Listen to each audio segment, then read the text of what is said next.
I was severely oppressed growing up Amish when people constantly praised us for our way of life. I wanted to be free, but there was not a chance that my parents would support me with all the praise. This comment had by Fanny had continued on by saying that I look forward to the day when I get to heaven and I never hear the word Amish again.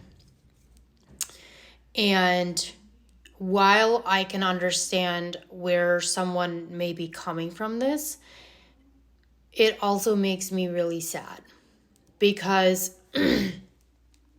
I was suppressed and I was oppressed as an Amish woman. There were things I was not allowed to do that men were allowed to do. I wasn't allowed to really have a voice. There were years and years that I wished I wasn't there, that I wanted to be out. With that being said, there are so many good things that come from my experience as well.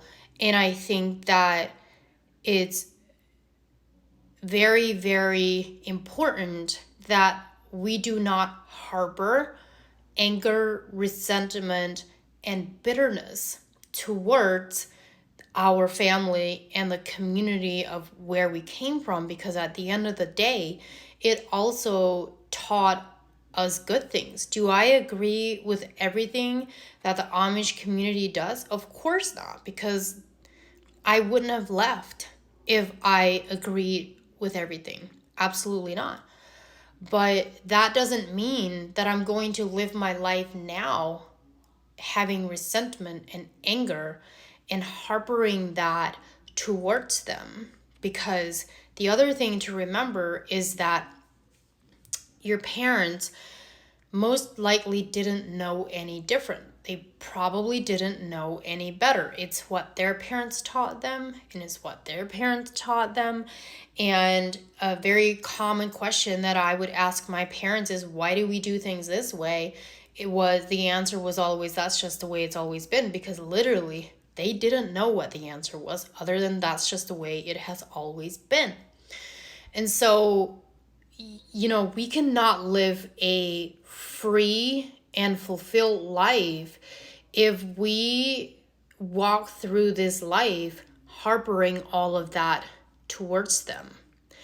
And if you are now free from, and this is for anybody that comes from any kind of culture or any kind of place where you felt like you were suppressed.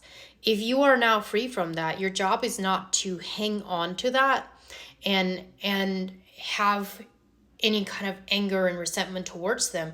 Your job is to show them that life can be different and that you are not going to hold that against them and that you are free from that.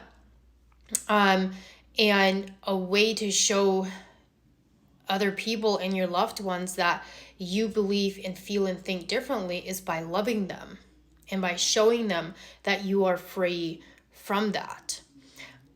I believe that, and I know that there are a lot of things within the Amish community that obviously aren't okay, but there are also a lot of good things that come from it. And the same goes for the modern world. And there are too many people that leave the Amish community and only focus on the bad, only focus on what their bad experiences were, and they're not talking about the good things. And my job is to show you that there are good things that come from it as well, and you can come out on the other side. And this message is not just for anybody that came from the Amish.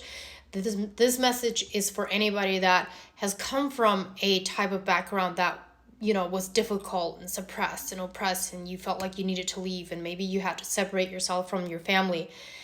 And you can have a beautiful, fulfilled life without hating them and hating your experience. But it has to start with healing in here.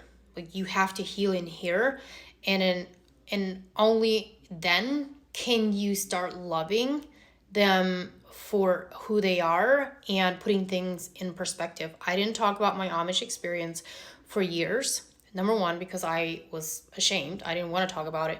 And number two, there was too much pain there. But once I heal from a lot of that, then I was able to start talking about things in a loving way.